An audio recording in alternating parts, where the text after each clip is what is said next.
Bonsoir.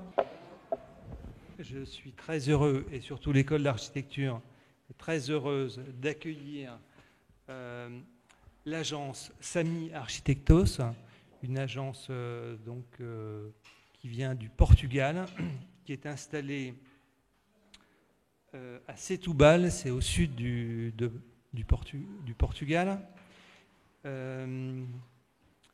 Alors, elle a été constituée en 2005, donc assez récemment, par Inès Vieira da Silva, ici présente, et Miguel Vieira. Alors, Inès Vieira da Silva est née en 1976 à Setúbal. Elle a étudié à la faculté d'architecture de Lisbonne. Miguel Vieira est né en 1977 à Lisbonne et il a étudié à l'école d'architecture de Porto. Je rappelle que cette conférence, elle s'inscrit dans une série de conférences où des jeunes agences d'architecture européennes ont été invitées.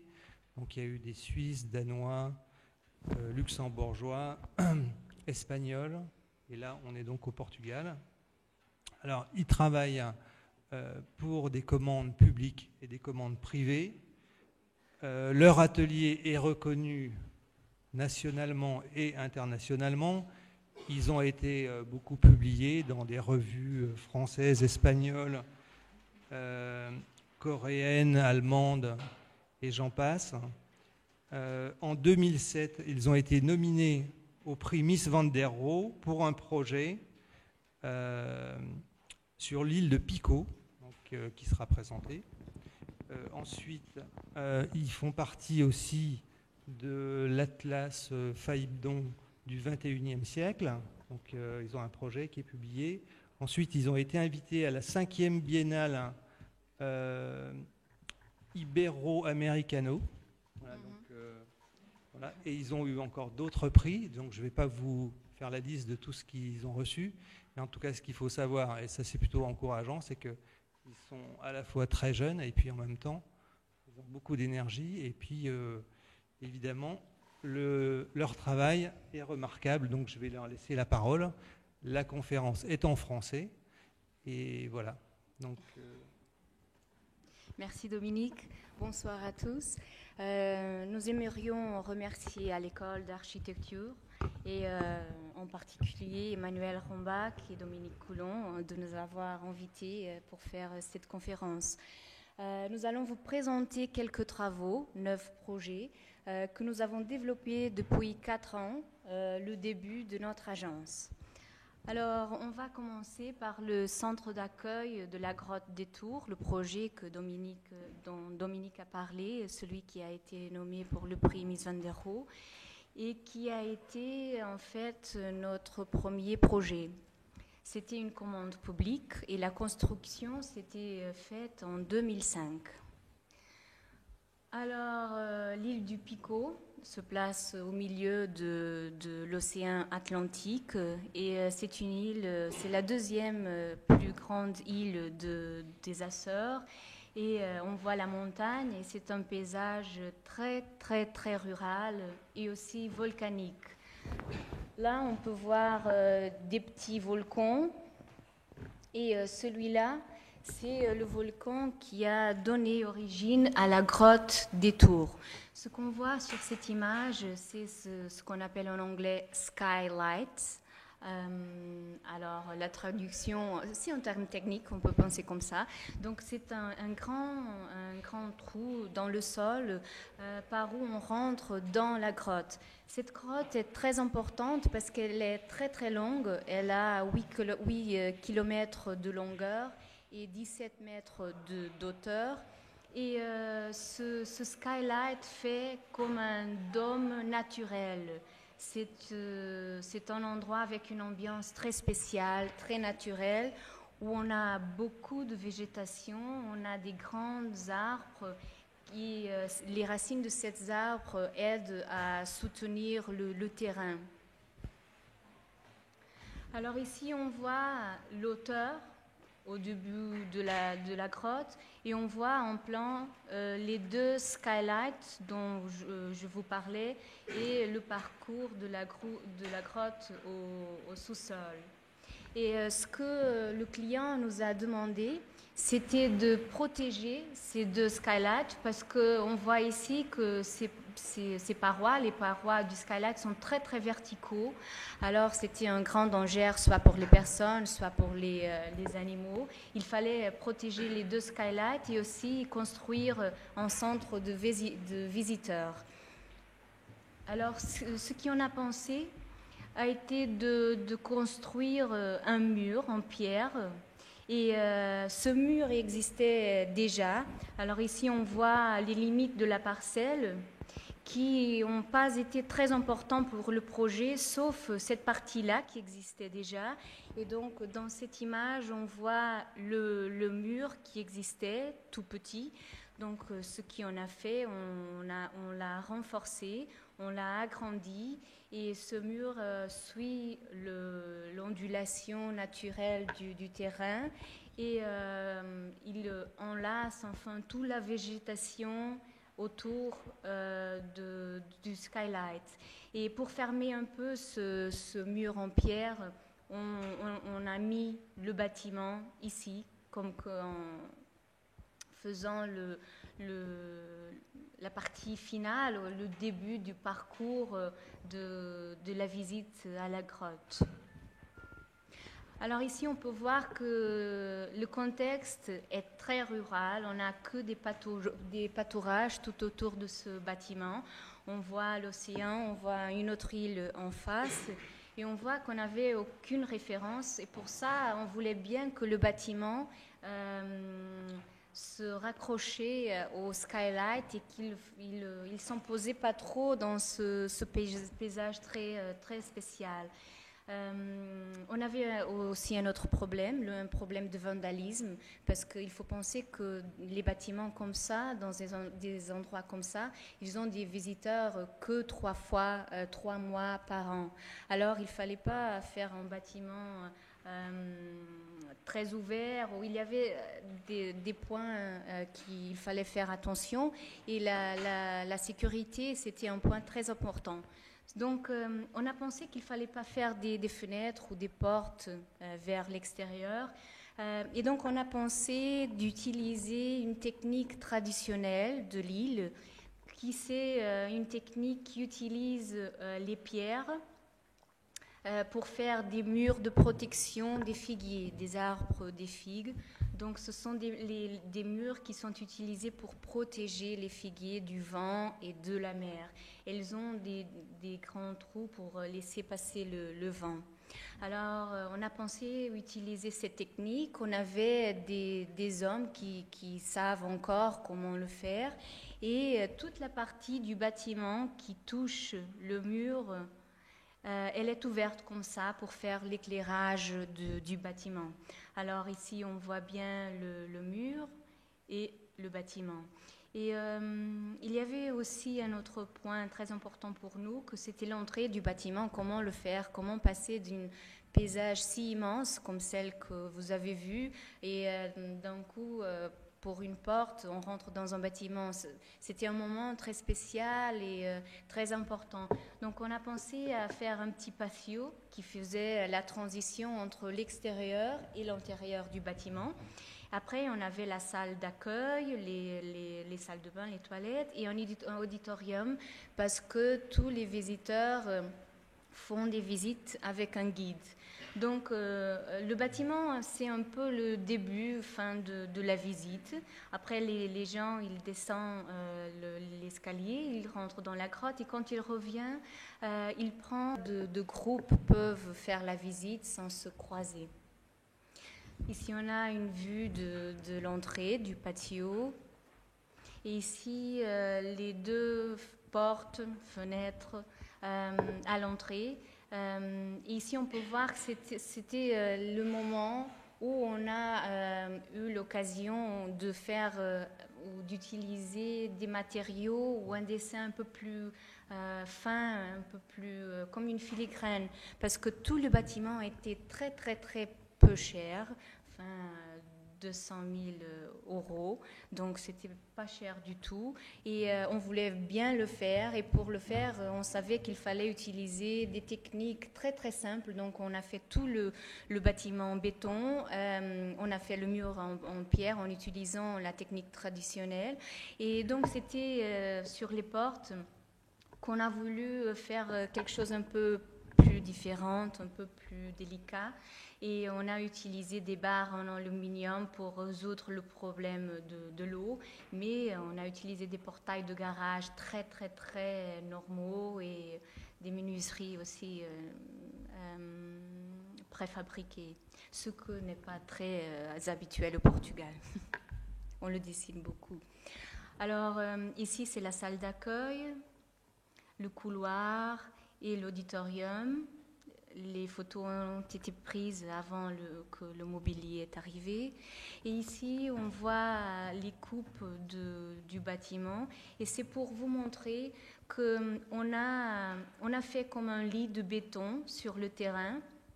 Et on a posé le bâtiment sur ce lit pour ne pas faire des fondations. Alors, ce qui se passe, c'est que le bâtiment, il suit la pente du terrain. Et donc, comme ça, le couloir que je vous ai montré, c'est toujours en pente jusqu'à l'arrivée à l'auditorium qui profite de cette pente. Lorsque la salle d'accueil et les toilettes, elles sont toutes nivelées. Donc les casques, les gens prennent les casques, ils rentrent dans la grotte. Et ici, c'est un autre moment très important et un peu difficile parce que c'était très difficile de travailler dans la grotte. Et on avait beaucoup de rochers dans les premiers 40 mètres de la visite. Et donc, soit on les enlevait, soit on essayait de faire une passerelle pour passer par ces rochers et après faire le reste de la visite sur le vrai sol de la grotte. Donc, ce qu'on a pensé de faire, c'est d'utiliser des poutres en béton, des poutres préfabriquées, et de les poser tous les 12 mètres sur des portiques en béton. Comme ça nous a permis de transporter les poutres et de bien finir la passerelle qui est restée comme ça. Et donc l'intérieur de la grotte n'est pas du tout éclairé. Les gens apportent des lampes et des casquettes avec des frontales. Je crois que c'est comme ça. Et donc après la visite, on retourne et c'est le moment où on voit plus le bâtiment. Donc c'est la passerelle par où on rentre dans le bâtiment, dans la salle d'accueil. Et c'est aussi un moment pour nous qui c'était très important de dessiner.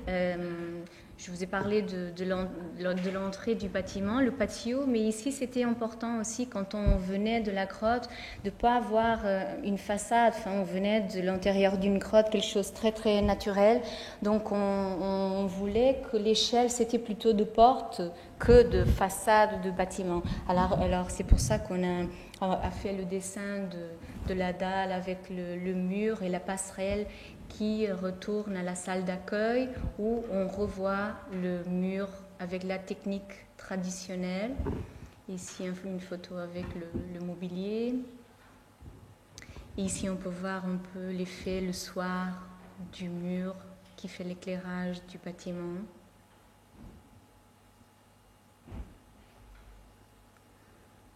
C'est vraiment un bâtiment construit dans un contexte très, très rural et aussi naturel. Alors, le deuxième projet qu'on va vous présenter, c'est un complexe touristique encore à l'île de Pico. Et ici, ce qu'on voit, c'est un paysage fait des petits parcelles carrées où on plante les vignes dedans. Alors, cet paysage a été classé patrimoine mondial par l'UNESCO en 2006. Et donc, c'est une grande surface avec cette petite parcelle et c'est vraiment quelque chose de très impressionnant. Donc, notre projet, il était placé à la fin de ce paysage, mais encore vraiment touchant ce paysage. Et on avait des règles très très serrées pour construire. Et donc notre parcelle avait encore les murs qui sont abandonnés. Donc on n'a plus de vignes, mais on a de la végétation. Alors ça, c'est la parcelle de notre projet. Et ici, à l'intérieur, on a les murs que je vous ai montrés. Alors, ce qu'on a pensé tout de suite, c'est qu'il ne fallait pas toucher l'intérieur de la parcelle. Il fallait la laisser comme ça et faire un peu profiter pour l'utiliser comme espace public de ce complexe touristique. Donc, le client privé, en ce cas, il avait déjà ouvert un chemin tout autour de la parcelle et on a profité de ça pour ne pas trop toucher au terrain. On a profité de cette rue et donc on a placé tous les bâtiments autour de cette rue. Et les directions, elles ont été étudiées pour que chaque maison ait la plus belle vue et pour avoir aussi privacité entre elles, parce que c'est pas très bien d'aller en vacances et après avoir toutes les maisons en face. Il fallait vraiment profiter du paysage. Donc on les a placés comme ça, la piscine et une maison d'accueil des touristes. Donc ici on voit aussi la pente du terrain. Ici on a laissé toute cette partie comme un grand jardin où tous les touristes ou les gens qui restent ici dans ce complexe, ils peuvent se balader à l'intérieur et donc toutes les maisons ouvrent directement pour l'intérieur du complexe touristique. C'était un peu difficile de penser comment construire quand même 17 bâtiments dans un endroit si sensible et si spécial. Et donc ce qu'on a pensé, c'est de faire encore un mur en pierre de basalte. Le basalte, c'est la pierre des îles, parce que c'est volcanique, vous le savez. Alors, ce qu'on a pensé, c'est de dessiner un mur en pierre qui enlace tous les bâtiments. Et comme ça, on a pensé qu'on aurait un résultat plus homogène. Donc, ça nous a paru adéquat comme solution et comme moyen de mettre ensemble toute cette construction dans ce contexte. Alors, les règlements, il fallait avoir des toitures, des tuiles, et il fallait aussi faire des fenêtres et des portes avec des proportions traditionnelles. Ça nous a un peu gênés parce que, aller au Pico avec une montagne comme celle que je vous ai montrée avec une mer si grande et jolie, c'était dommage de ne pas pouvoir avoir des bonnes fenêtres, des grandes ouvertures. Donc ce qu'on a pensé, c'était d'ouvrir dans ce mur de pierre des portes en bois, en rouge, parce que c'est très traditionnel. De chaque parcelle a une petite porte. Et donc, on a pensé d'ouvrir plein de portes dans le mur en pierre. Et ça nous a permis d'avoir des fenêtres plus grandes en arrière de ces portes en bois. Donc ici, on voit le plan des maisons. C'est très, très simple. L'entrée pour garer la voiture. Après, une petite salle de séjour avec la kitchenette et la salle à manger. Et ici, l'avant-toit. C'est quelque chose qui est très traditionnel, mais normalement, elle est à l'extérieur du volume, si on peut le dire. Mais on ne voulait pas qu'on aille des éléments hors de notre mur de pierre. Donc, ce qu'on a fait, c'est de dessiner l'avant-toit dedans le volume de la maison. Et ce qui s'est passé, c'est qu'on a recentré la salle et comme ça, on a pu dessiner l'avant-toit dedans le volume de la maison. Donc, c'est un peu l'ambiance de cet avant-toit. La piscine, la mer. et un peu l'ambiance avec la montagne et les vignobles et, comme je vous avais dit, le mur et les différentes portes en rouge. Le troisième projet encore à Île de Picot, et c'est le dernier, un centre d'accueil qui a commencé à être construit en 2005 et qui s'est terminé, c'est presque terminé. Alors je crois qu'il va être inauguré en mai, je ne sais pas. On espère, mais c'est presque fini. Et c'est un centre d'accueil c'est une commande publique. Et c'est un centre d'accueil où il faut expliquer le paysage dont je vous ai parlé, le paysage des vignes, avec les parcelles toutes carrées et avec les murs tout ronds pour protéger les figuiers. Donc c'est le bâtiment, un ancien bâtiment qu'il fallait rénover et transformer en centre d'accueil. Donc vous voyez qu'ici, on n'avait pas les murs, ils avaient du crépi, c'était pas de la pierre. Et on voit ici ça très très bien. Et c'était une maison saisonnière liée aux vignes, aux vignobles. Et donc, elle appartenait aux propriétaires, des gens assez riches. Donc on voit ici le plan du rez-de-chaussée, où on avait 3 espaces fermés entre eux, où on gardait les tonneaux. Et ce qu'on a fait dans notre projet, on a ouvert un grand espace, une grande première salle d'exposition qui donne vers les vignobles, vers les vignes. Alors, toute cette partie a été nouvelle et même tout ça a été gagné à l'ancien bâtiment, comme vous voyez ici. Donc c'était très important pour avoir un grand espace d'exposition et un deuxième espace d'exposition, ici les salles de bain. Donc c'était aussi important la flexibilité dans ce bâtiment parce que on voulait laisser l'ambiance de la salle ancienne tout en pierre et on a voulu changer un petit peu. On a voulu montrer la différence entre les espaces nouveaux et les espaces anciens. Donc ici, au premier étage, on peut voir qu'on avait différentes chambres et la cuisine ici. Et on a laissé aussi la logique d'avant avec l'espace des bureaux de ce centre, avec une salle qu'on a ouverte. Avant, on avait des murs ici.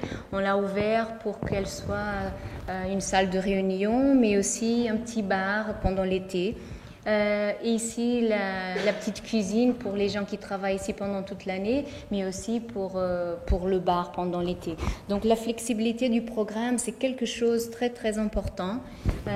Et aussi pour le concept constructif du projet, ça nous a paru très très important de laisser, ici on voit en coupe la salle en pierre, où on gardait les tonneaux. Donc ça nous a paru très important de la laisser en pierre et avec les éléments structuraux en bois. Ici, la partie des bureaux aussi en bois et la cuisine, mais les espaces qu'on a créés finalement dedans le bâtiment, on n'a pas montré aucun élément structurel. Alors, toute cette grande salle et l'autre pour des réunions ou pour le bar ont une ambiance un peu différente. Ce bâtiment a eu 2 phases. La première de renforcement structurel parce qu'il était en vraiment mauvais état. Et ce qu'on a fait, on ne voulait pas utiliser du béton parce que c'était très important de maintenir l'ambiance de ce bâtiment. Ça veut dire la pierre, le bois. Et donc, on a pensé de faire une investigation pour ne pas utiliser le béton, si ça serait possible.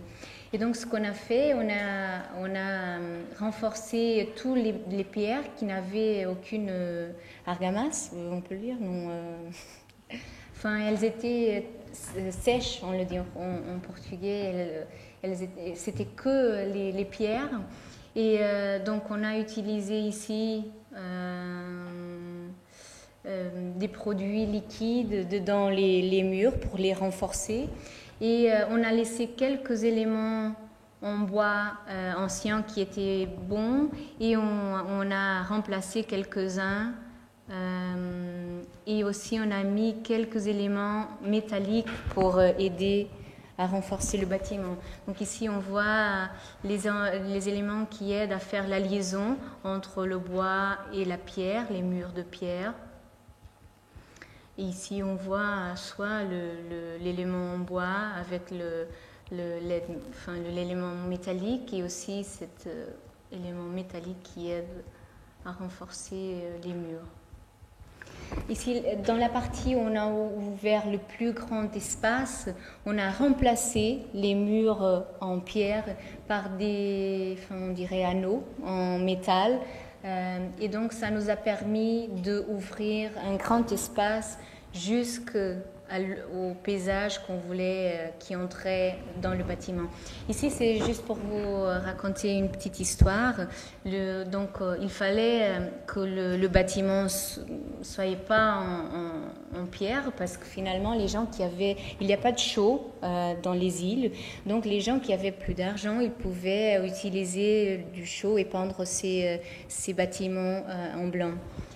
Et donc, c'était très important pour faire la différence dans des petits villages, les plus grands bâtiments qui étaient tout blancs et les autres plus fonctionnels, tout en pierre.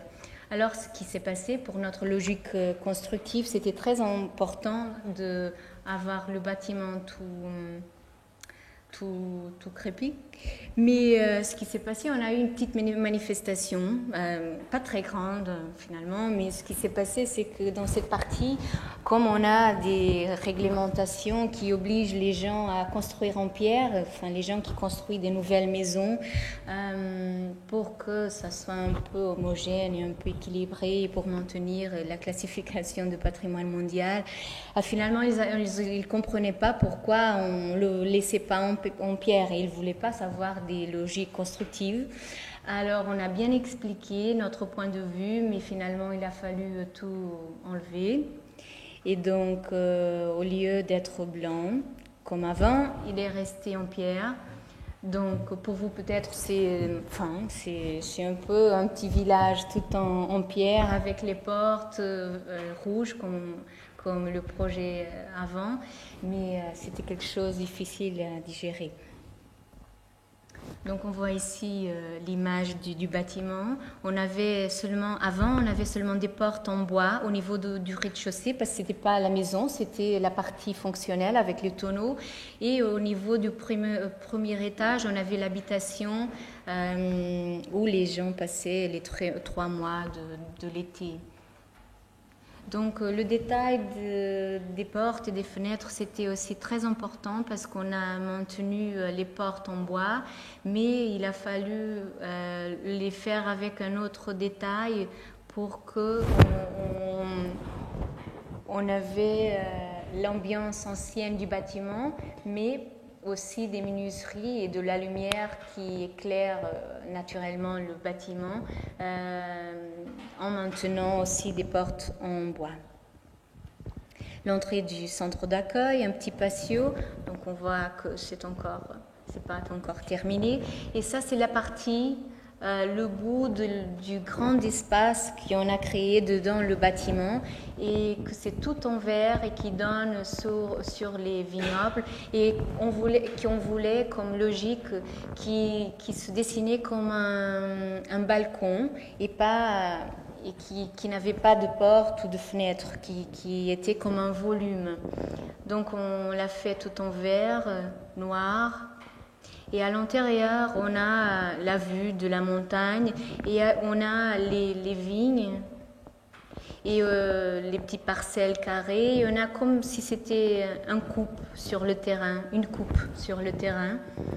On a aussi des panneaux pivotants qui peuvent aider à avoir une plus grande liaison entre l'extérieur du patio et l'intérieur de cette première grande salle d'exposition où on voit qu'on n'a pas d'éléments structurels, on ne les voit pas, lorsque dans l'autre salle que je vais vous montrer, mais avant passant seulement par les toilettes, et juste un petit détail, les portes sont en tuiles, on a aimé ce détail. Et donc, l'autre salle, elle donne sur la salle originale, celle en pierre, avec les éléments structurels en bois. Et donc, on ne voulait pas trop toucher la pierre.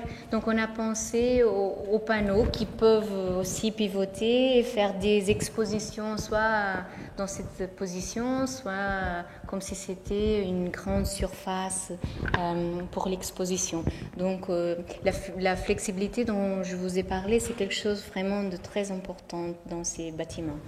L'escalier et le premier étage, la partie des bureaux, avec aussi les éléments en bois, on les voit, on ne les a pas cachés.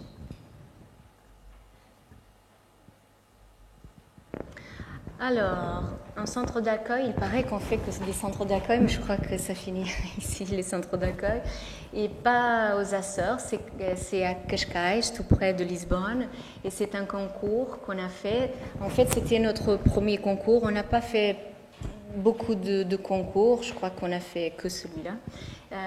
On a eu toujours des commandes directes, ce qui est assez rare, mais on a eu de la chance. Et ça, c'était le premier concours qu'on a fait. Et c'était un bâtiment qui appartient à la mairie de Cascais. Ici, c'est la mairie. Donc, elle a ce bâtiment juste à côté. Ici, c'est la place principale, la plage et la mer. Je pense qu'on a toujours la mer dans nos projets, mais c'est de l'eau. Alors, ici, c'est la mairie. Et ici, c'est les bâtiments qu'on a aujourd'hui, là-bas. En fait, ce sont deux bâtiments. Et au 19e siècle, ce bâtiment, c'était une maison d'armes. Donc, c'était un bâtiment tout fermé, sans ouverture. Et après, au XXe siècle, c'était transformé aux casernes de pompiers. Alors, c'est à ce moment-là qu'ils ont ouvert des portes, des fenêtres, des grandes portes. Mais le bâtiment n'a jamais eu aucun caractère, ou c'était pas même un bâtiment, c'était comme si c'était deux. Et à l'arrière, c'est comme si c'était une petite village et pas un bâtiment de la mairie. Alors, ce que le client voulait, c'était un bâtiment important, un bâtiment qui montrait ce que la ville fait, les expositions, les projets des politiques. Et donc, il fallait pour nous refaire un bâtiment et pas deux. Il fallait résoudre ce problème, donc faire un bâtiment. Et la toiture, c'était aussi un point très important. Donc, ce qu'on a commencé par faire, ça a été de dessiner la toiture comme si on avait un volume parfait. Et après, on a coupé et on a eu des négatifs où on n'avait pas de bâtiment. Donc, comme ça, on a aussi fermé le quartier. Ça veut dire, ici, on a une petite rue. Ici, on a une petite rue qui a toutes les toitures ici. On a une ligne de toiture. Et ce qu'on a fait, on a suivi cette ligne et au milieu du bâtiment, on l'a tournée vers la place. Et au lieu de finir le bâtiment contre, on peut dire, la mairie, on l'a vraiment tourné et d'un coup, on a eu un bâtiment qui avait une façade assez importante. Et donc on a laissé de la structure, la toiture c'était vraiment ce qu'on a monté sur la structure existante. On avait 2 grandes salles en arche. Et donc on a laissé ces 2 grandes salles et on a construit la partie qu'il fallait sur la partie publique. Donc on a pensé que c'était mieux de mettre l'espace public, les salles d'exposition au rez-de-chaussée et les bureaux pour les employés de la mairie au premier niveau et au deuxième niveau. Aussi, une fois de plus, la flexibilité parce que les programmes sont toujours un peu pas très objectifs. Il faut avoir un auditorium, une salle d'exposition, mais toujours l'idée de si jamais on a besoin de plus de chaises, il faut avoir un peu plus d'espace. Donc la flexibilité, c'est quelque chose d'important. Alors ce qu'on a pensé, c'était de faire un grand panneau qui glisse dans cette grande salle et qui peut avoir soit un grand auditorium, soit être là et avoir une grande salle d'exposition. Pour la partie plus fonctionnelle du bâtiment, ça veut dire les toilettes, le point d'accueil, on les a mis comme si on avait des murs encore plus épais. Donc on a mis toute la partie fonctionnelle autour du bâtiment, comme si on avait, suivant cette logique des murs épais. Et on a fait l'escalier au milieu de ces 2 grandes salles d'exposition. Ici, on voit une image de ce grand panneau qui suivait la forme de la salle. Et vous voyez là-bas les chaises. Et au niveau de la toiture, on avait les bureaux. Ici, c'était un peu l'ambiance que les bureaux pouvaient avoir. Donc, on a voulu refermer le bâtiment et on a voulu ouvrir des fenêtres ou des ouvertures seulement dans les endroits où on avait besoin. Ici, dans la partie sud de la toiture, on a aussi mélangé les panneaux solaires avec les ouvertures. Et donc la façade est devenue comme ça, avec les 2 grandes ouvertures pour les 2 grandes salles d'exposition qui peuvent fonctionner indépendamment. Et on a bien aimé cet aspect austère de la façade. Donc pendant la journée, on travaille, c'est sérieux, et on a la lumière qui rentre dans le bâtiment. Et le soir, c'est le bâtiment qui éclaire l'espace public. Et c'est comme s'il se transformait pour la fête, pour les vernissages, et il peut vraiment éclairer l'espace public de la place principale.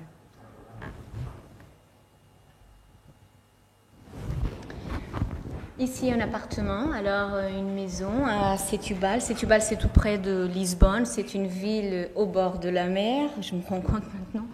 Et ici, c'est la structure militaire de l'ancienne ville et l'appartement qu'il a fallu rénover, c'était dans la partie ancienne de la ville. Donc, on avait une parcelle assez asymétrique avec une salle de séjour vers le sud, des chambres intérieures et vers le nord, on avait un petit patio qui éclairait la cuisine et la chambre. Ce qu'on a fait très simplement, c'était on a ouvert et on a fait une grande salle de séjour, une salle à manger. On a placé la salle de bain où on avait avant une petite chambre intérieure parce que les toilettes étaient là, tout près de la cuisine. Et on a laissé la cuisine où elle était avant. Et le couloir a resté ici. Donc c'était la partie la plus importante de cette maison. Et on a voulu la laisser. Pour la rénovation, c'était aussi très important les techniques traditionnelles. Et ce qui s'est passé, on a eu beaucoup de chance parce qu'on a eu une famille dans ce chantier, si on peut le dire. On avait le grand-père, le père et le fils. Enfin, c'était très génération qui travaillait dans cette œuvre et qui s'aidaient. Donc le grand-père, il savait très bien quoi faire. Et c'était très intéressant de les voir en travaillant. C'était une œuvre très, très petite. Et donc, ce qu'il faisait, c'est chaque fois qu'il fallait ouvrir une porte ou enlever une porte, ils utilisaient toujours l'ancienne technique avec du bois. Donc, ils le faisaient à chaque fois. Et ça, c'était très intéressant de voir. Donc, le couloir. Et ce qu'on a fait, c'était d'avoir des ouvertures soit sans porte, soit avec porte. Ici, on a la cuisine et les ouvertures sans porte, en fait, elles donnent tous sur le même espace, sur la salle à dîner et sur la salle de séjour. Et donc, on a voulu dessiner les portes avec le même détail, soit avec la porte elle-même, soit sans la porte. C'était un petit détail, mais très important pour le dessin de ces 6 ouvertures dans le couloir. Les images antérieures, la cuisine, l'escalier. Et donc au niveau du premier étage, on avait une structure ancienne en bois qui prenait beaucoup d'espace.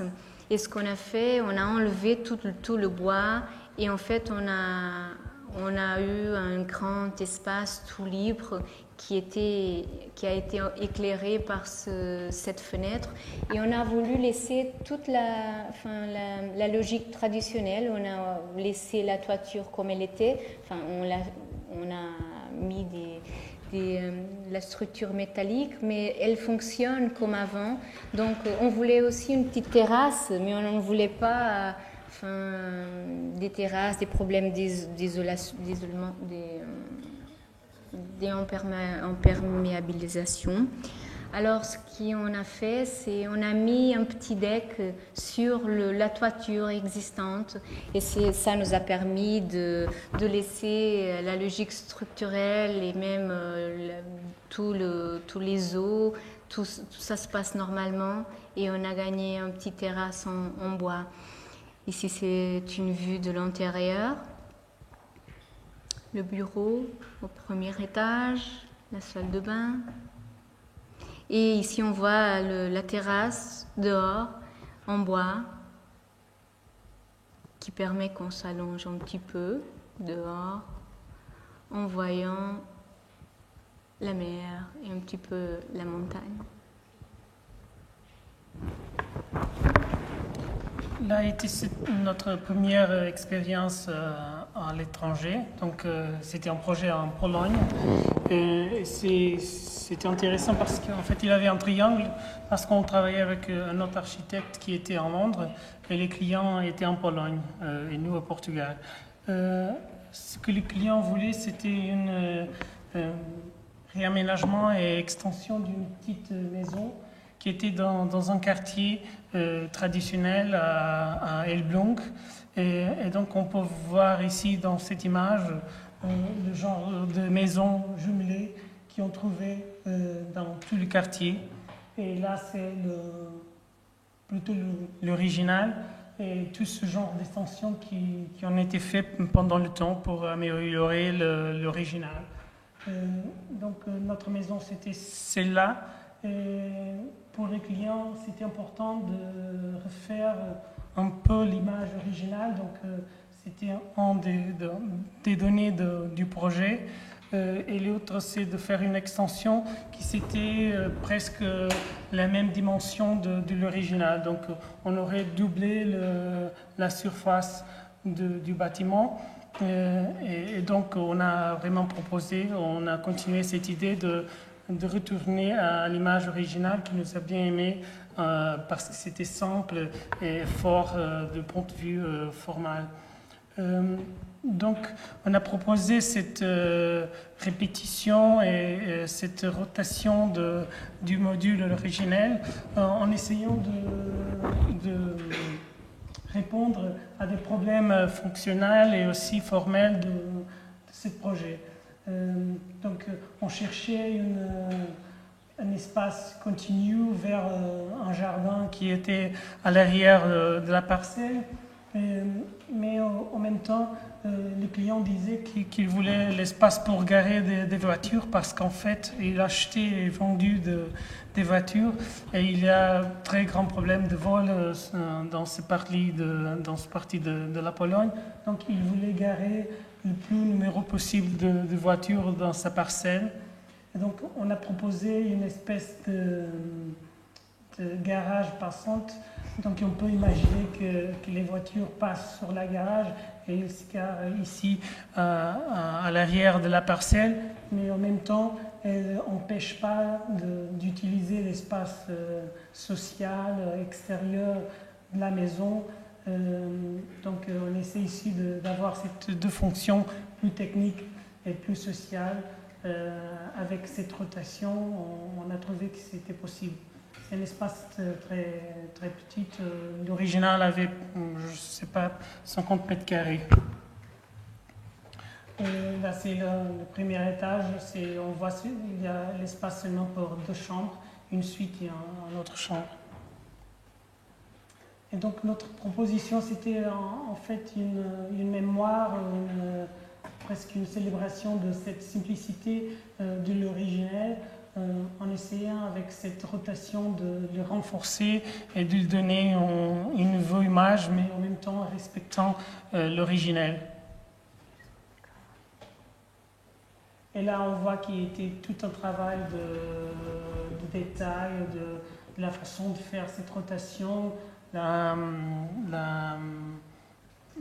relation entre l'original et la doublage. Le point de le faire, les dimensions, c'était un travail, comme je disais, du détail, mais en essayant de faire une grande façade vers le jardin. Là, c'est un appartement qui a été construit à Lisbonne en 2007. C'était un très petit appartement de 35 mètres carrés, un ancien appartement de concierge. Depuis le début, on avait cette idée d'une expérience qu'on a eue ici en France, en fait en Paris, parce qu'on est passé un jour dans un petit appartement à Paris, dans un ami à nous, qui a un appartement à Paris de 7 mètres carrés.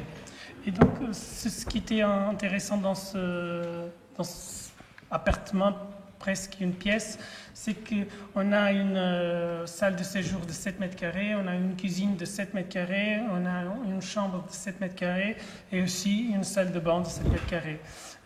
Donc cette idée d'avoir peu d'espace mais en même temps de pouvoir profiter de toute cette flexibilité de dimensions, c'était quelque chose d'important pour nous. Donc on a essayé de je sais pas, vendre cette idée aux clients d'avoir un espace unique parce qu'on avait déjà 35 mètres carrés que c'est bon en comparaison avec les 7 mètres carrés de Paris. Donc on a parlé de cette idée d'avoir un espace continu pour tout le programme. Mais le client voulait en même temps avoir une chambre traditionnelle, c'est-à-dire qu'il voulait avoir une pièce isolée dans cet appartement pour pouvoir recevoir des visites dans la salle et avoir sa privacy. Donc ce qu'on a proposé, c'est sûr qu'on va en avoir la cuisine et la toilette, mais on a proposé un panneau pivotant qui permettait soit une utilisation continue de l'espace, s'il était seul sur l'appartement, soit s'il y avait des visites, il pourrait fermer ce panneau pivotant qu'il avait une porte dedans le panneau pour que ça se transformait dans un appartement normal d'une pièce. Et là, on voit l'idée, je ne sais pas si c'est bien de l'appeler en loft, mais on disait que c'est tout l'espace ouvert, la cuisine, la salle de séjour, et même la toilette, on pourrait dire, qui s'est liée à son chambre avec cette porte glissante. Et là, on voit déjà le panneau qui donne sur l'entrée de l'appartement et on voit une séquence des photos qui nous permet de comprendre cette idée d'avoir un panneau qui ferme la chambre avec ses portes dedans de panneaux. Aussi, la porte glissante, c'est important pour relier à la chambre si vous voulez être seul et utiliser la salle de bain en liaison à son chambre, mais en même temps pouvoir le fermer pour une utilisation normale, pour des visites. Le couloir avec le panneau au fond, et on est sur la salle de séjour avec la cuisine à la droite. Et aussi une table qui était fixe, c'était très important dans ce projet avec peu d'espace, de fixer quelques éléments. Et là, c'était important des petites boîtes pour carrer pour la stockage. Et là, on voit à partir de la salle de séjour tout l'espace continu. Et le dernier détail, c'était de faire la kitchenette, la cuisine comme en mobilier. Donc on a laqué toute la cuisine en marron pour faire une liaison avec les pavés et aussi pour apparaître plutôt en mobilier qu'une cuisine conventionnelle. Donc c'était un espace, c'était un travail intéressant, très, très petit. On voit là la cuisine. Toujours les 35 carrés. On retourne à Pico. Là, c'est le dernier projet à Pico. Il est en train de construction, en train de se construire. C'est une maison privée par des clients qui habitent à Pico. Et c'est toujours, quand on retourne à Pico, c'est toujours la montagne, le paysage, c'est ça que c'est fort. Aussi la mer et déjà le local pour localiser, pour mettre la maison était déjà décidé pour les clients, mais c'était compréhensible parce que c'était la plus belle vue du terrain qui c'était vraiment très grand. Et on voit ici, c'était presque 13 000 mètres carrés pour une maison de 300 mètres carrés. Et donc, comme je disais, c'était toujours le paysage qui était important à Pico, mais aussi de notre expérience à Pico, dans les îles, les éléments naturels sont très forts. Donc, c'est pas possible de vivre dans une île comme celle-là sans comprendre les vents, la tempête, la mer, les nuages. Et donc, ça, c'était tellement très fort pour nous qui ont pensé que c'était pas possible, c'était pas normal d'avoir par exemple une salle de séjour qui donnait seulement par une vue, parce que on disait toujours sur l'île qui, par exemple, si on a le vent qui souffle du côté nord, on pourrait chercher une partie plus protégée au sud. Donc il y a toujours une partie de l'île qui sait bien, qui s'est protégée, qui s'est confortable. Et donc, c'était un peu cette idée qu'on a cherché sur ce projet, c'est d'avoir un espace central, qui c'est la salle de séjour, qui essaie de se tourner vers les 4 différentes directions en cherchant le beau temps qu'on peut trouver. Un élément important, c'est que ces fenêtres sont glissantes par-dedans des murs. Et donc on peut vraiment imaginer dans le beau temps une liaison très forte avec l'extérieur. Aussi, cette idée de 4 volumes avait une liaison avec la construction traditionnelle, très simple, très rurale, mais qui faisait presque d'une structure urbaine. Donc c'est ça qu'on a cherché aussi. On voit ici, ça c'est important parce que pour comprendre que la pente du terrain nous donnait presque 2 étages d'une côté du projet et on a tiré parti de cette c'est pas un problème, mais de cette définition de la pente pour donner un ensemble, pour assembler le projet qui était construit avec 4 volumes, mais en même temps le balcon donnait cette idée d'ensemble. On voit là ce que je disais de balcon, c'était peut-être un élément important pour lier les éléments. Mais en même temps, dans la partie arrière, on voit les volumes qui rentrent sur le terrain, dans le terrain.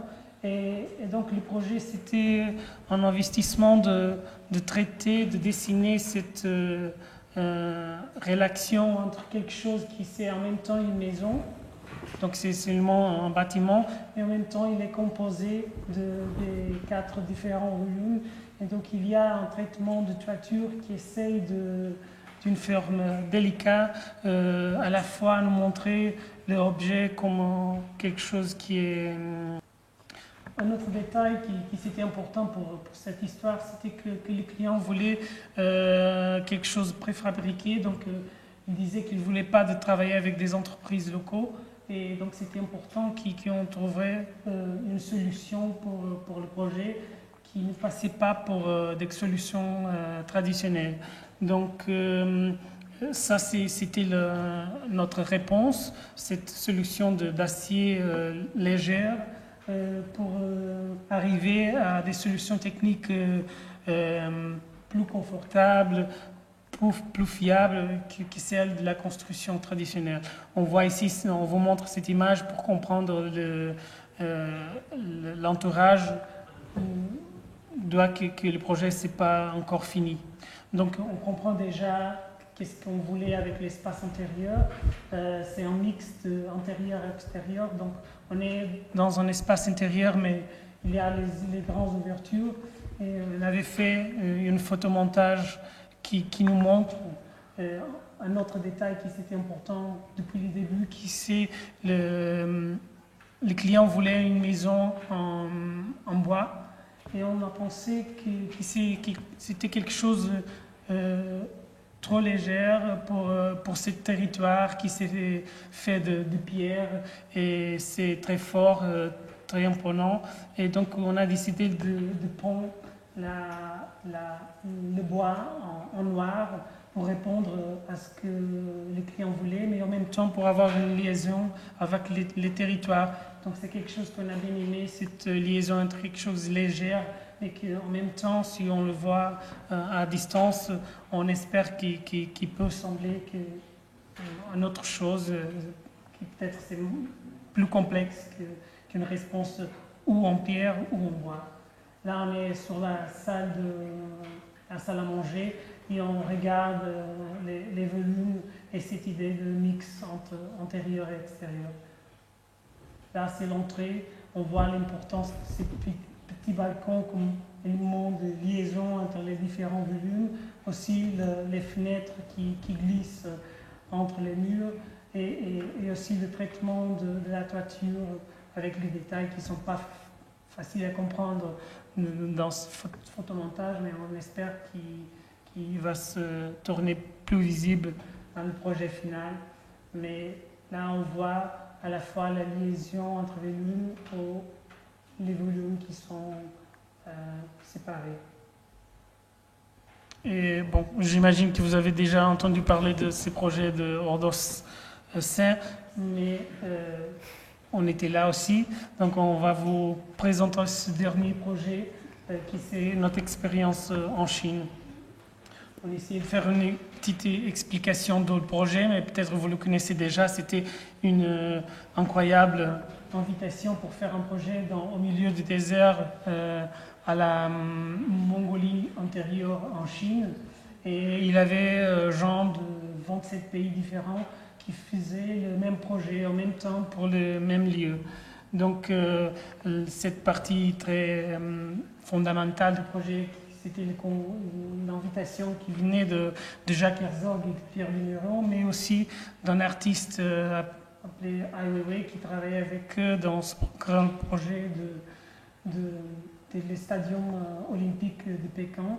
Et aussi, c'est très important, c'est notre client, le millionnaire mongolais qui permettait toute cette expérience et cette aventure même de Ordos Saint. Donc, une autre chose très importante à comprendre, c'est que ce qu'on va faire, c'est notre petite maison, c'est une maison de 1000 mètres carrés. Je disais petit pour comprendre, pour expliquer, pour essayer de vous montrer que notre projet, ce n'est que une très petite partie d'un très grand projet. Donc,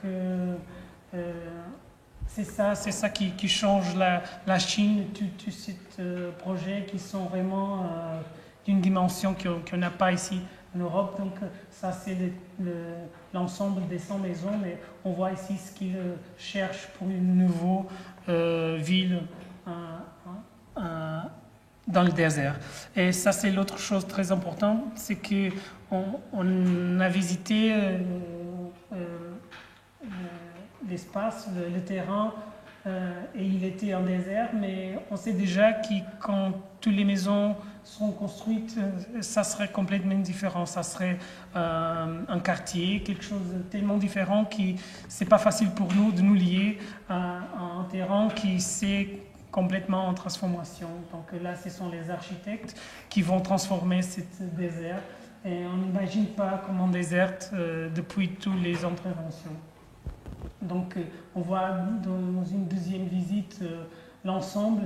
On dit toujours que peut-être ce n'est pas l'ensemble qui fait l'histoire de Hors-de-Sang, mais peut-être les différentes expériences, cette possibilité de comparer des différents rapproches à la façon de faire de l'architecture quand on fait un projet pour le même lieu avec les mêmes conditions. Donc tout le monde avait un programme, une parcelle spécifique, mais pour le reste c'était vraiment ce qu'on voulait. Les clients disaient même qu'ils voulaient plutôt des sculptures et donc c'est ça qui est arrivé.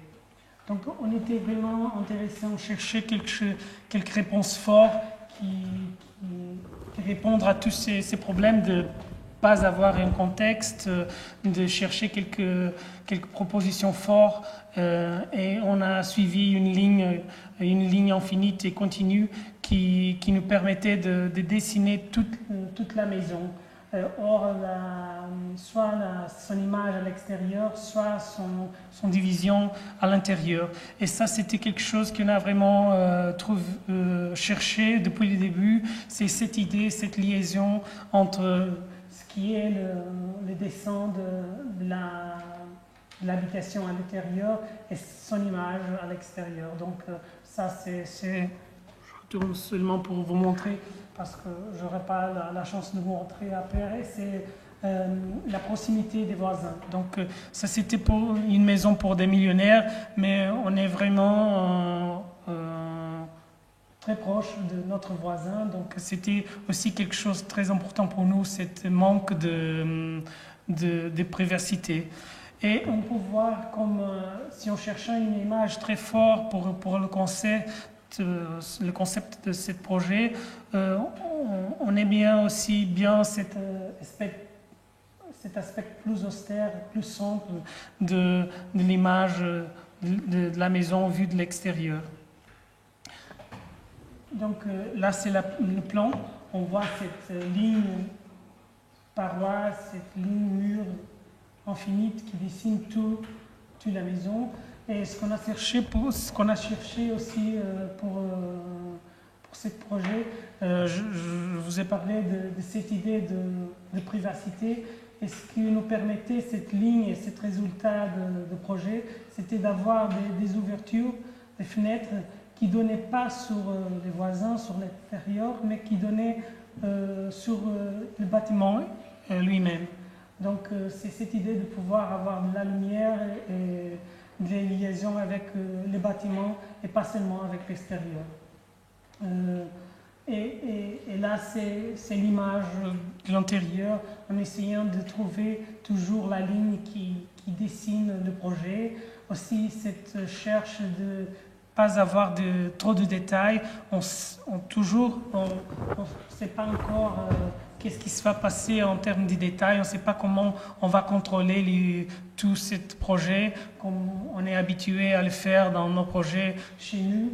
Donc l'idée, c'est d'avoir quelque chose qui, en termes de construction, c'est simple. C'est seulement de suivre la structure et la maison, elle est là.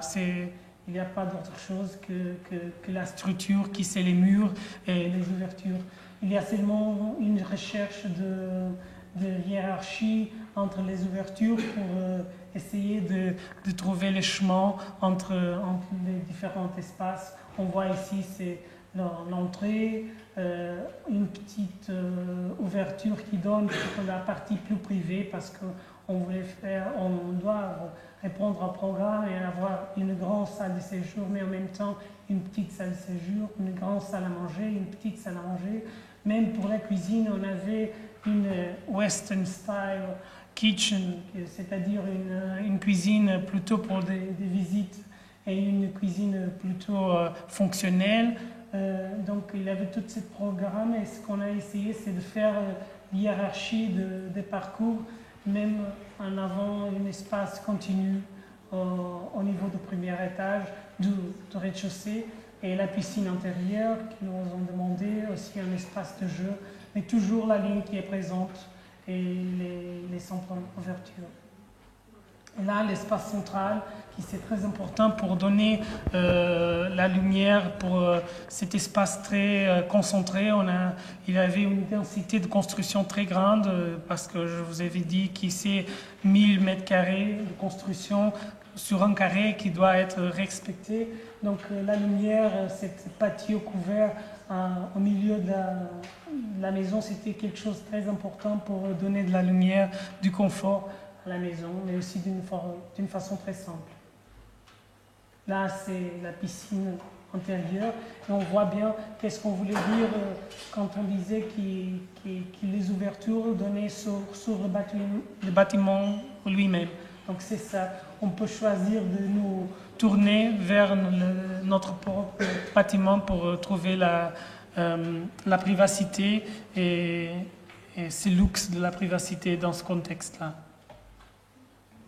Pour le premier étage, on ne voulait pas perdre cette idée de continuité du mur, mais en même temps, on devait faire des autres parois pour respecter le programme. Donc, chaque chambre doit avoir une toilette privée.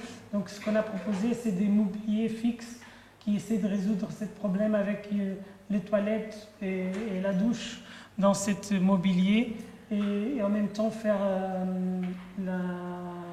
la tête du lit et les armoires, la côté plutôt fonctionnelle dans chambre, sans perdre l'idée du continu de l'espace. C'est ça, ce sont des mobiliers qui ne vont pas au toit et donc c'est l'image qu'on cherche.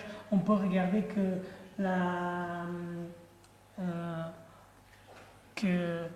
la courbature des parois, c'est pas très grand quand on regarde la taille, la dimension de chaque pièce. C'est quelque chose de souple, très souple.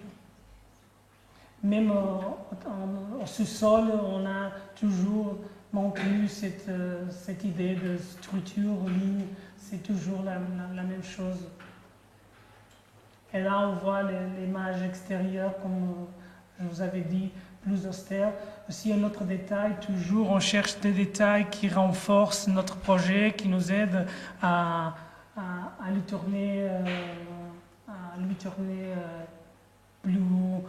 plus spécial, plus détaillé. Et c'est des différences d'auteur de cette mur qui essayent de donner une idée de continuité, parce que si c'était tout la même hauteur, on n'aurait pas la chance de comprendre que c'est une ligne qui continue, qu'il y a du mouvement dans ce projet. On voit les différentes hauteurs du projet. Et donc, là, c'est notre présentation. Et merci beaucoup à tous.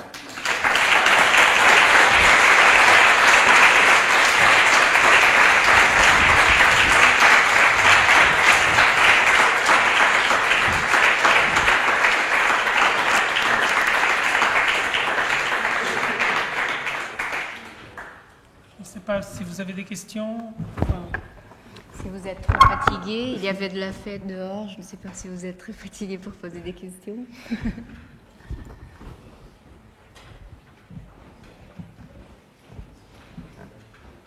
Vas-y.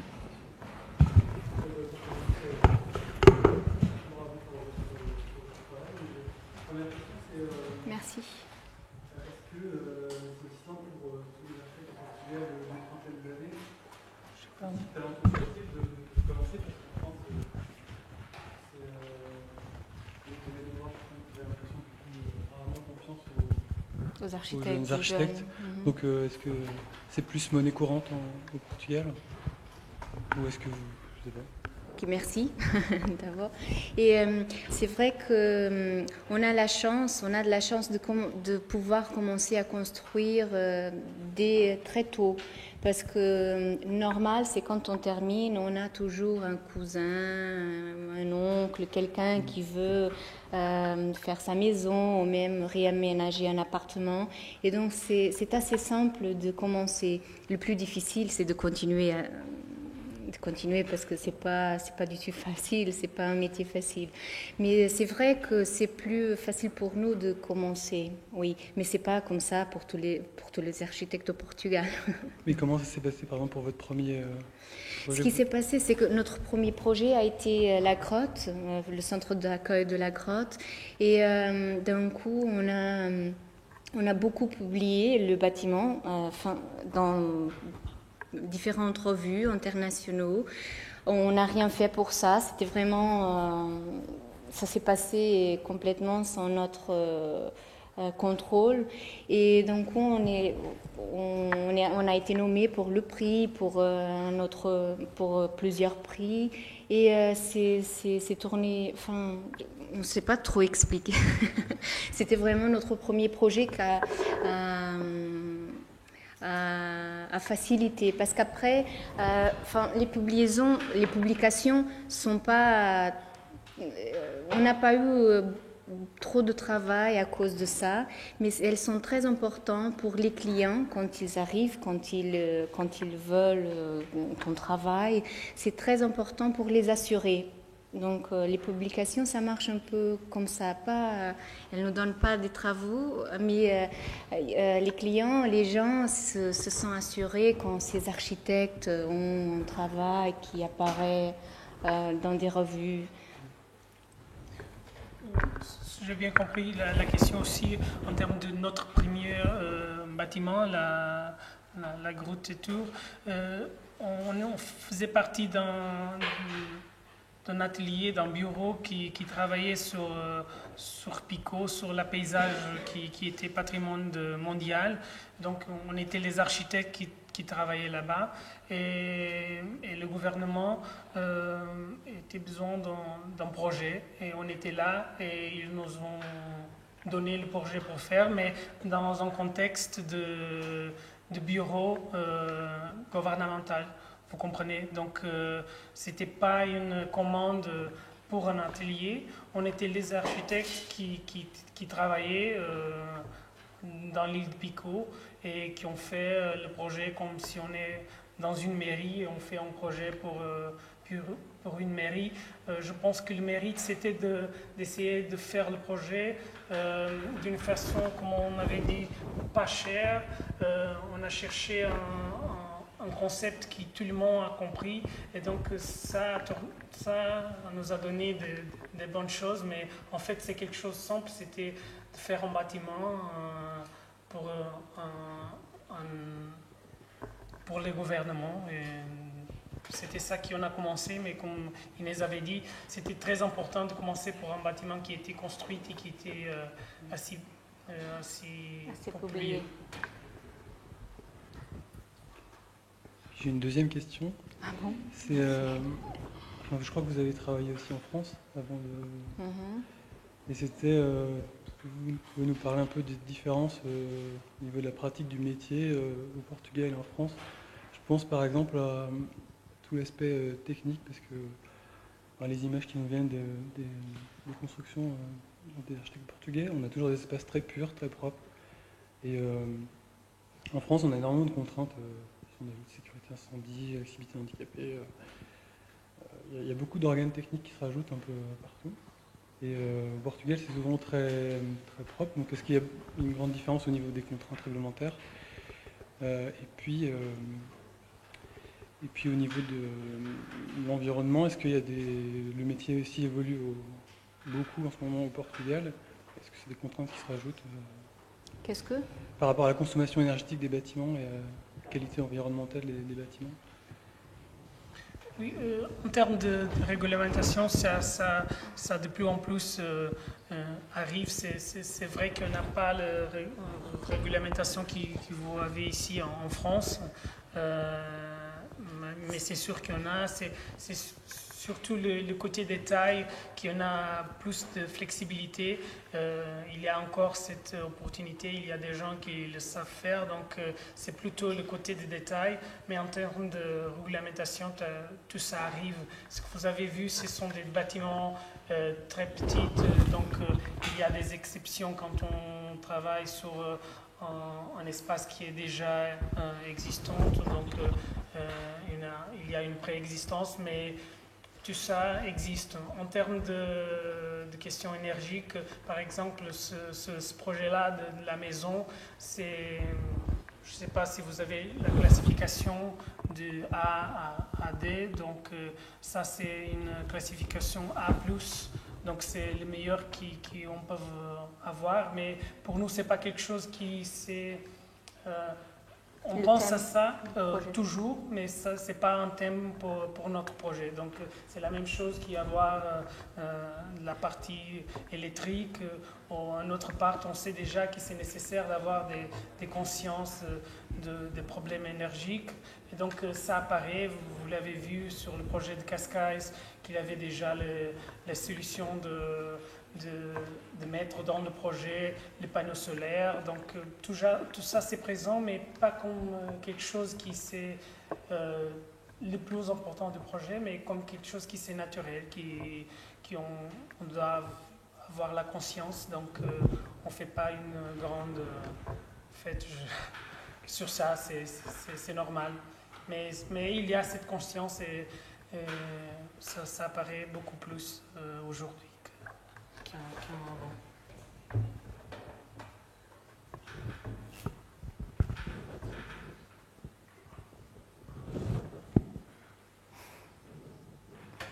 Moi, j'ai pas vraiment de questions, seul, mais surtout j'ai des commentaires à faire et surtout beaucoup de compliments à vous faire, parce que je trouve que votre travail, je trouve qu'il y a une grande maturité dans les réalisations. On a l'impression que vous êtes beaucoup plus âgé que vous l'êtes.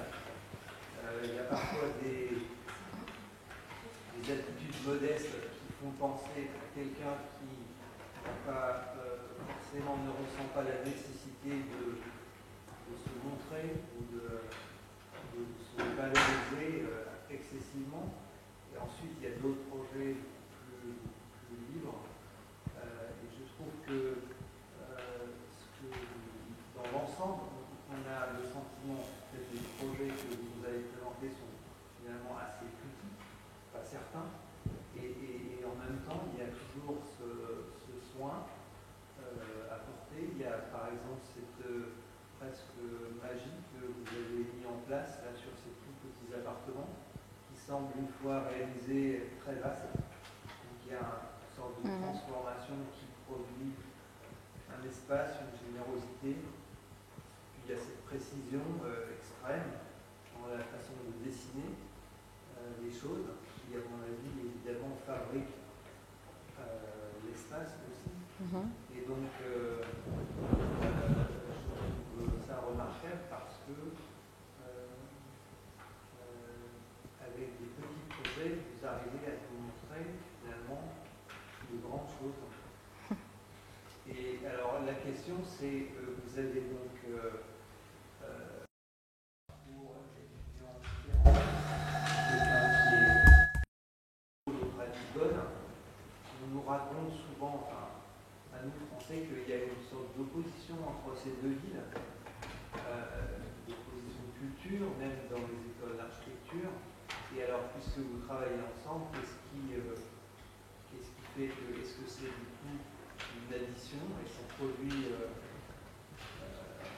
quelque chose de beaucoup mieux, ou alors est-ce que finalement cette chose qui est évoquée et qui n'est pas vraiment réelle, parler de ces deux villes en fait. Oui, bien sûr. Merci. C'est vrai que, avant de répondre à la question, seulement un petit commentaire. C'est vrai que pour nous, n'importe pas trop l'échelle des projets, on fait chaque projet comme si c'était le plus important. Alors, et pour nous, même faire les remodélations des appartements, les rénovations, c'est toujours comme un laboratoire. On peut toujours tester, on peut voir, parce que tous les problèmes qui arrivent dans une petite œuvre, ça va arriver aussi dans une grande. Donc, il faut s'entraîner avant qu'on ait des grandes œuvres. Pour nous, c'est comme ça qu'on pense. C'est mieux qu'on commence par des petits, et comme ça, on a vraiment l'idée du métier. Ça, c'est très important, d'avoir l'expérience, d'être à l'aise pour résoudre des problèmes d'architecture. Alors, la question, c'est vrai qu'il y a même une, compétition entre les deux. C'est normal, c'est la première, la capitale, Lisbonne, et la deuxième grande ville du Portugal. Et c'est bien que ça se passe comme ça un peu partout. Et c'est aussi vrai qu'à Porto, l'école, c'est plus forte. Enfin, c'est toute l'école qui est devenue l'image de l'architecture portugaise depuis quelques années, et qui a Távora et Tavora, Cisa, Soto de Moura, je parle français pour eux. Alors, qui sont des images très très fortes et qui représentent l'image portugaise, parce que c'est beaucoup plus facile quand on a un peu ces images pour passer les frontières. Sinon, on est un pays petit, mais partout c'est comme ça, si on est plus. Donc, c'est vrai qu'à l'école du Porto, on a ce corps plus fort, lorsque à Lisbonne, c'était plus libre. On n'apprenait pas à faire d'une façon. À Porto, on apprend à faire d'une façon, à faire architecture dans une ligne architecturale d'une façon. Et à Lisbonne, ça ne se passe pas comme ça. Dans notre agence, je crois que cette mélange, c'est le secret. On a des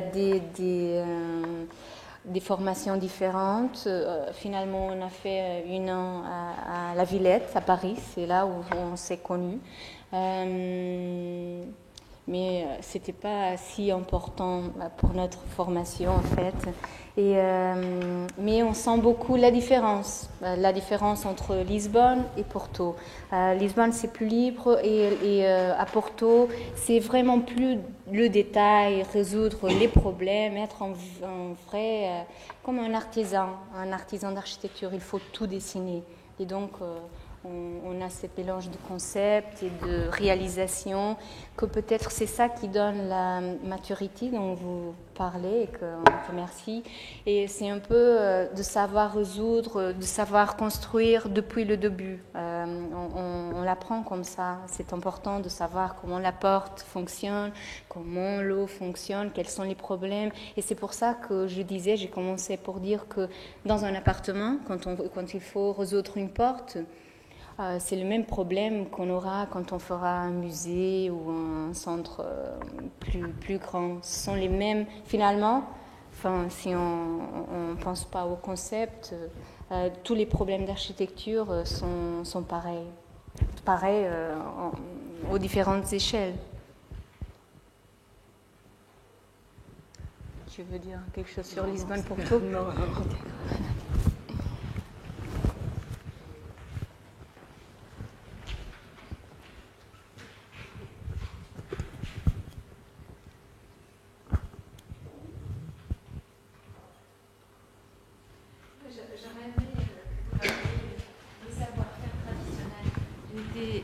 J'ai été vraiment fascinée au début par la manière dont vous avez été attentif au savoir-faire des artisans pour la porte.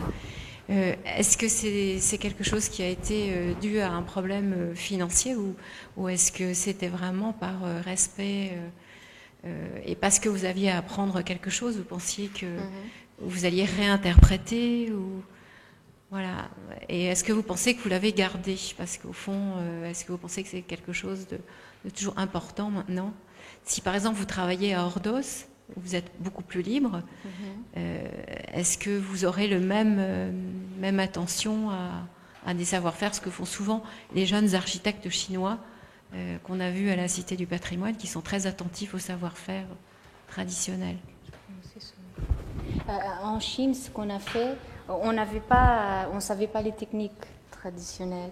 Donc, ce qu'on a pensé, c'est qu'avec du béton, il fallait faire le plus simple et le plus fort possible parce qu'on ne va pas pouvoir contrôler qu'est-ce qui va se passer. Donc, finalement, c'est un peu le même pansement. C'est d'utiliser ce qu'on pense toujours aux Açores, par exemple. On n'a pas des entreprises très spécialisées, très fortes. Donc, il faut faire au contraire. Il faut trouver les gens qui savent encore faire d'une façon traditionnelle et faire cette sagesse, travailler pour notre projet, l'utiliser.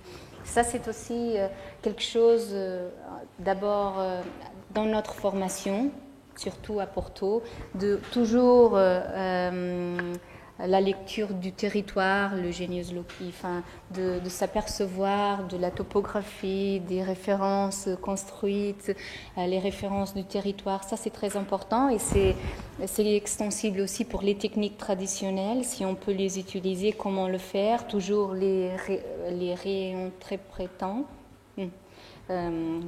Mais aussi, je crois qu'on pense toujours comme ça. Si on veut vraiment arriver à construire un bâtiment dans un endroit comme des îles, des Açores, il faut vraiment utiliser le savoir-faire local, parce que sinon, ça sera très très difficile à bâtir. Je pense que c'est ça. C'est pas quelque chose qui était le principe du projet, cette liaison avec les artisans, mais si on dit toujours qu'on voulait comprendre ce qui signifie bâtir, ce que c'est la construction, on trouve toujours des réponses plus exactes, plus claires quand on les recherche sur les exemples plus archaïques, plus